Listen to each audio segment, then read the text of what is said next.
इसके साथ ही एक जो तजुर्बा शौकत भारती साहब का है 40-45 साल का लिखने पढ़ने का, वो भी कमाल का है। तो मैं सबसे पहले इस्तकबाल करता हूँ शौकत भारती साहब, आपका शुक्रगुज़ार भी हूँ और आपके जी लिए सर। दुआ भी है कि आप पूरी तरह से जल्द अज़ जल्द सेहतयाब हो जाएँ और जिस तरह से आप काम करते हैं, उसी तरह, उसी अंदाज़ से आप फिर, क्योंकि आप सोशल एक्टिविस्ट भी हैं, उसी तरह से आप काम करें, ये हमारी दुआ है। हमारे साथ एडवोकेट राशिद रिज़वी साहब भी जुड़ गए हैं। मैं इनका भी इस्तकबाल करता हूँ, एडवोकेट राशिद रिज़वी साहब, जो सीनियर पॉलिटिकल एनालिस्ट हैं। हालाँकि वो उस तरह से जैसे लोग आमतौर से चैनलों पे जाते हैं, वो उसको अवॉइड करते हैं, लेकिन अच्छी नज़र मिडल ईस्ट पे रखते हैं। इसके साथ-साथ माहिर तालीम, माहिर कानून और बेहतरीन लब व लहजे में आप गुफ्तगू करते हैं, मैं उनका भी इस्तकबाल करता हूँ। सबसे पहले शौकत भारती साहब, क्या ऑब्जर्वेशन है, 1 महीने से ज़्यादा की जंग हो चुकी है और जंग रुकने का नाम नहीं ले रही है। ईरान किसी भी धमकी में आने वाला नहीं है, साफ-साफ नज़र आ रहा है। और अब अमेरिका की तरफ से ये आ रहा है कि साहब वो जो है, वो खुद को फिलहाल जो है वो विथड्रॉ करने के मूड में अमेरिका आ गया है।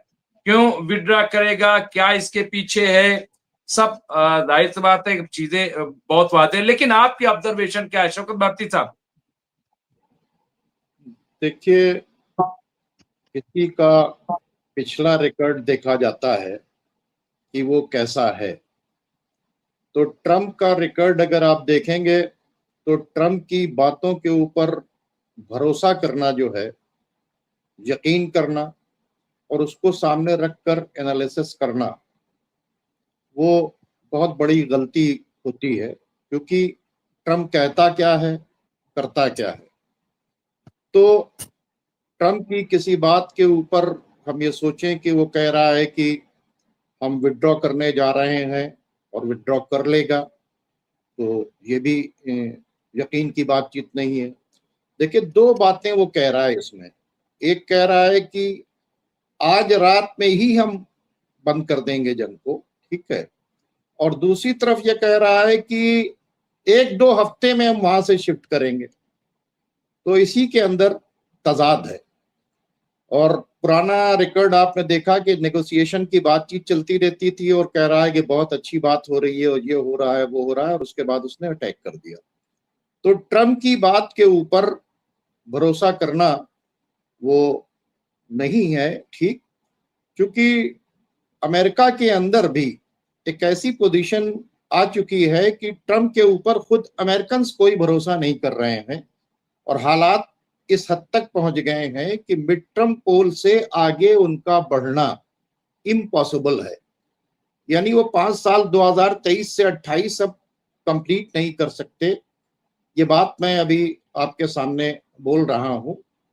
और न ही बेंजामिन नेतन्याहू जो है वो नेक्स्ट क्या नाम है इजराइल के अंदर आ सकते हैं, अगर वो बच गए तो। क्योंकि जिस तरह के हालात चल रहे हैं और जो उन्होंने किया है, और आप देखें कि ईरान की टॉप की लीडरशिप को उन्होंने किस तरह से एलिमिनेट किया, और तो इसलिए ईरानी जो है वो गुस्से में हैं और उनको कई बार उन पर अटैक हो चुके हैं और वो पूरी तरीके से तैयारी में है कि हम सुप्रीम लीडर का बदला लेंगे। तो ये जो पोजीशन है कि ट्रंप की बातों के ऊपर कोई भरोसा नहीं, और ट्रंप की बातों के ऊपर पूरे यूरोप ने भी भरोसा बंद कर दिया। नेटो टूटने जा रहा है। आज ब्रिटेन के प्राइम मिनिस्टर ने भी बाकायदा तौर के ऊपर कहा कि मेरे ऊपर बहुत ज्यादा प्रेशर है कि आओ मुझको साथ दो और जंग, मैं इसमें इन्वॉल्व नहीं हूंगा।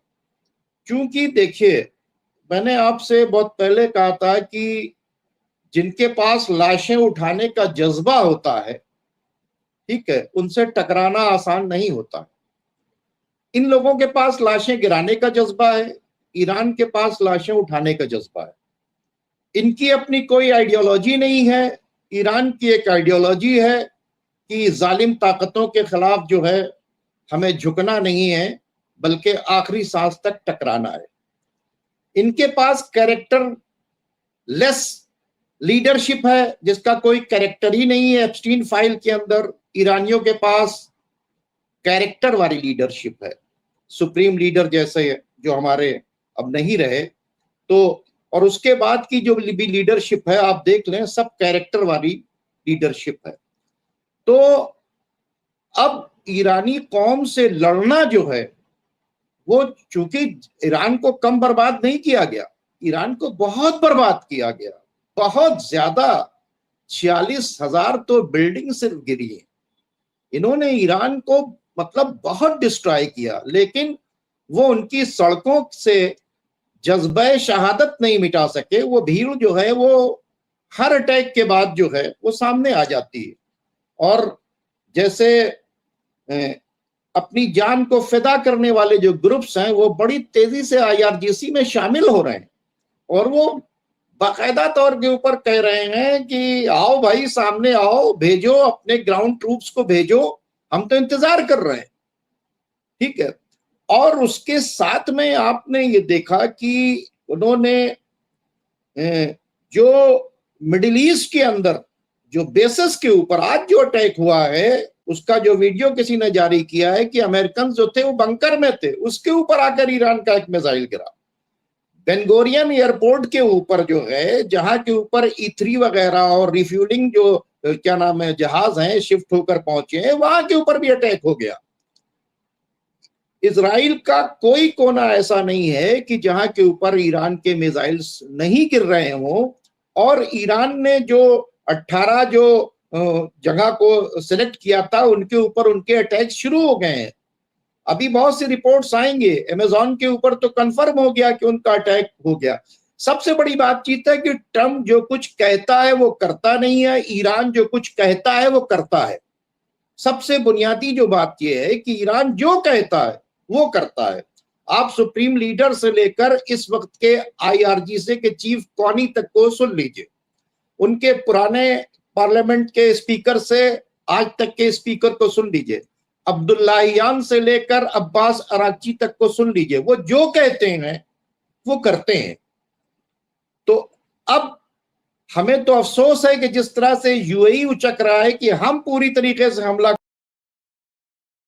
करने के लिए तैयार हैं, यूरोप तो पीठ दिखा रहा है, और ये UAE जो है वो कह रहा है कि हम बाकायदा तौर के ऊपर अमेरिका के साथ मिलकर हमला करेंगे। वो कहते हैं ना, क्या पिद्दी हो क्या पिद्दी शोरबा। ठीक है। तो ईरान को ये बहुत कमजोर समझ रहे थे। आप याद कीजिए कि 2 साल पहले मैंने क्या कहा था कि अगर इसके अंदर जंग बढ़ी तो अमेरिकन बेसेस यहां नहीं रहेंगे। ये रिकॉर्डेड है मेरे जुमले, मैंने आपके साथ बहुत से शोज के अंदर कहा था। ना इजराइल की डिफेंस हो पाएगी और ना अमेरिकन बेसेस बचेंगे। हम उसी डायरेक्शन के ऊपर चल रहे हैं कि जब बताइए कि अमेरिका साथ छोड़ के चला जाएगा तो क्या इनकी इतनी हैसियत है बेंजामिन नेतन्याहू की कि वो लड़ लेंगे। कल मैं डाटा देख रहा था, 5 लाख लोग शिफ्ट हो चुके। कौन से? ऑर्डिनरी नहीं, टॉप के लोग, जिसमें डॉक्टर्स हैं, इंजीनियर्स हैं, टेक्नीशियंस हैं, AI के लोग हैं। ये कहां से शिफ्ट हो चुके? इजराइल से शिफ्ट हो चुके। और अभी तो बेनगोरियन एयरपोर्ट वगैरह सब बंद है, वरना निकलने के लिए जहां जहां से जरूरत निकल रही है पड़ रही है, ये वहां से भाग रहे हैं। तो आप बताइए, अगर टेक्नीशियंस, डॉक्टर्स, एक्सपर्ट्स, बड़ा ब्रेन निकल जाएगा तो इजराइल के पास बचेगा क्या? और इन्होंने कहा था हिजबुल्लाह को मैंने खत्म कर दिया। हिजबुल्लाह के रॉकेट्स जो हैं वो बराबर अब वहां के ऊपर पहुंच रहे हैं और उसी तरीके से अटैक कर रहे हैं। हिजबुल्लाह के लोग जो हैं वो बाकायदा तौर के ऊपर सामने आके लड़ रहे हैं, फाइट कर रहे हैं। और जब आमना सामना होता है तो इनकी फौजें भाग जाती हैं। एक दिन में 3 से 4 टैंक के डिस्ट्रॉय हो रहे हैं। तो आप समझ लीजिए कि 33 दिन को आप देख लिए तो 120 से ऊपर टैंक जो हैं उनके उड़ चुके हैं। जबकि ये इतना खतरनाक एयर अटैक कर रहे हैं लेबनान के ऊपर कि आप सोच नहीं सकते, बड़ी बड़ी बिल्डिंग्स को बर्बाद कर रहे हैं। इन्होंने हिजबुल्लाह के वहां पे कमांडर को भी आज जो है शहीद कर दिया है, ठीक है। लेकिन उसके बावजूद भी अभी हौती जो है वो अपने फुल फॉर्म में नहीं है, इक्का दुक्का मिसाइल दाग रहे हैं। आज तो आपने देखा कि इराक के अंदर हजदल शाबी ने इनका बहुत बड़ा यानी प्लेन जो है उसको उन्होंने उड़ा दिया, बहुत से हेलीकॉप्टर्स उड़ा दिए। आज ईरान के हमले के अंदर इनका बहुत बड़ा नुकसान हुआ है। तो चूंकि देखिए अभी इन्होंने से बुलाया नहीं है, ग्राउंड ट्रूप उतारने की बात भी कर रहे हैं, दूसरी तरफ कह रहे हैं कि मैं विड्रॉ करने जा रहा हूं, तीसरी तरफ ये कह रहे हैं मैं एटम बम मार दूंगा। तो इनकी बातों के ऊपर कोई भरोसा नहीं है। बहरहाल ईरान जिस तरह से खड़ा है और ईरान के लोग जिस तरह से खड़े हैं और जिस तरह से वो कुर्बानी देने के लिए तैयार हैं, तो वहां पर देखिए जान बचाने की बातचीत नहीं है, जान देने की बातचीत है। आज आप देखिए उनके जो आर्मी चीफ का जो क्या नाम है फ्यूनरल हुआ है, उसके अंदर तदफीन हुई है, जो जनाजा निकला उसके अंदर भीड़ देखिए आप, ऐसा लगता है कि एक तरफ आप देखें कि लोग बंकर्स के अंदर घुसे हुए हैं, 50 लाख लोग, 80 लाख की आबादी में 5 लाख लोग तो छोड़कर भाग गए, 50 लाख लोग बंकर के अंदर हैं। कितने जख्मी हैं? अच्छा, मरना तो ये बताते ही नहीं है, 3-4 बताते हैं, इससे ऊपर इनके यहाँ हॉस्पिटल ऐसा है कि जो जख्मी जाता है वो ठीक हो जाता है, वो मरता उरता नहीं है, ठीक है। तो और पूरा तमाम सेंसर लगा हुआ है। तो कहने का मेरा मतलब ये है कि जंग की ये पोजीशन है।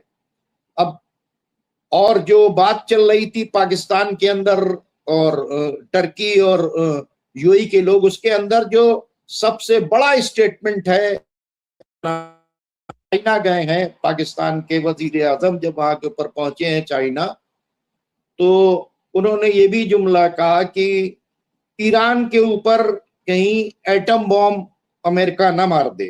तो चाइना ने जवाब दिया कि फिर इजराइल सफ़े हिस्ती से मिट जाएगा। ये बयान जो है, ये स्टेटमेंट जो है चाइना का, फौरन ही उन्होंने कहा कि अच्छा वो न्यूक्लियर अगर यूज करेंगे तो ये सोच लें कि इजराइल जो है सफ़े हस्ती से मिट जाएगा, बचेगा नहीं। ये बयान दिया है शी जिनपिंग ने। तो इस वक्त की पोजीशन जो है